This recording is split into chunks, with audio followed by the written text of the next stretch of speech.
మెట్లెక్కడానికి మోకాలు నొప్పులతో బాధపడే స్థితి నుంచి పూర్తి స్క్వాట్స్ చేయగలిగే స్థితికి రాగలిగానంటే దానికి నీస్ ఓవర్ టోస్ వ్యాయామాలు ఎంతగానో సహకారపడ్డాయి. ముందుగా బ్యాక్వర్డ్ వాకింగ్. వెనక్కి నడవడం వల్ల మీ మోకాళ్ళకు మరియు యాంకిల్స్కి ఇది ఎంతో బలోపేతం చేస్తాయి.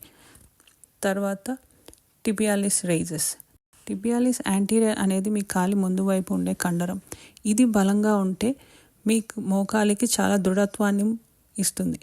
దీనివల్ల మీ చీలమండలం మరియు మోకాలు దృఢంగా అవుతాయి. తర్వాత రివర్స్ స్టెప్అప్స్.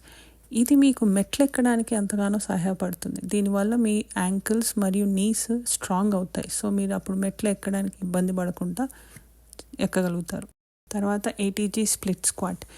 ఈ వ్యాయామం వల్ల మీ మోకాలు మరియు మీ యాంకిల్స్ ఎంతగానో వంచగలుగుతారు. సో మీరు మళ్ళీ కింద కూర్చోవడానికి ఇది ఎంతో ఉపయోగపడుతుంది.